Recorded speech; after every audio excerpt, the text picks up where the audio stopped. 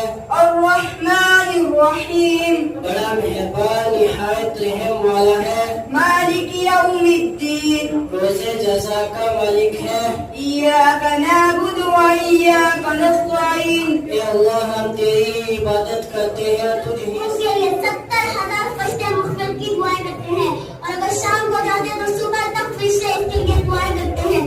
اس کے نبوت کے دعوے داروں، ایک زمانہ وہ تھا کہ ہر مسلمان دوسرے مسلمان سے صرف اور صرف اللہ تعالیٰ ہی کے واسطے محبت و عداوت کرتا تھا. جو چیز اپنے لیے پسند کرتا وہی چیز دوسرے مسلمان بھائیوں کو لیے پسند کرتا. ان میں اتحاد و اتفاق اس درجے کا تھا کہ کسی مسلمان کو کوئی تکلیف یا پریشانی لاحق ہوتی تھی تو ہر ممکن طریقے سے مدد و نصرت کے لیے مستعد رہتے. نماز اور صبر کے ذریعے خدا سے مدد طلب کرو، یہ وہ بڑے ہتھیار ہیں مسلمانوں کو یہ قرآن فراہم کرتا ہے. یا ایھا الذین آمنوا استعینوا بالصبر والصلاۃ. اور ہر وقت خدا کی یاد میں لگے رہو، اطمینان قلب حاصل ہوگا. آج ہر مسلمان کی زندگی پریشانی میں نظر آتی ہے کیونکہ مسلمان خدا کو قرآن مجید میں فقہ حنفی کے مطابق 14 سجدے ہیں. قرآن مجید کی کتنی منزلیں ہیں؟ قرآن مجید میں 7 منزلیں ہیں. قرآن کریم کس پر نازل ہوا؟ قرآن کریم ہمارے پیارے نبی صلی اللہ علیہ وسلم پر نازل ہوا. لوگ ان کی آوازوں کو سنیے، آس پاس کی صداؤں پر دھیان دیجیے. آپ کو ایک آواز سب سے زیادہ سنائی دے گی، وہ ہے حقوق اللہ. طلبی کی آواز ہر شخص دوسرے سے اپنے حقاق سے ہو تو یا مدہ ہوگی. یا مدہ کی علامتیں کتنی ہیں؟ یا مدہ کی 2 علامتیں ہیں. نمبر 1 یا ساکن ہو، نمبر 2 یا ساکن سے پہلے زیر ہو. اور مدہ کا دعا کرو اور ان کے عیوب کی جستجو نہ کرو کیونکہ جو شخص مسلمانوں کے عیوب تلاش کرتا ہے خداوند قدوس اس کے عیوب کو تلاش کرتا ہے، اور جس کے عیب کی تلاشی اللہ تعالیٰ کرے اس کے گھر کے اندر بھی رسوا کر دیتا ہے. آگے ارشاد ربانی ہے اور متبرک محفل اور متبرک کتاب قرآن کریم عظمت و فضیلت پر روشنی ڈالنے کی جسارت کر رہی ہوں. میں اس سرچشمہ رشد و ہدایت اور منبع حکمت و شریعت کا تذکرہ کرنے جا رہے ہیں. پہاڑوں کے نام آئے ہیں. قرآن پاک میں 4 پہاڑوں کے نام آئے ہیں: طور، جوتی، صفا،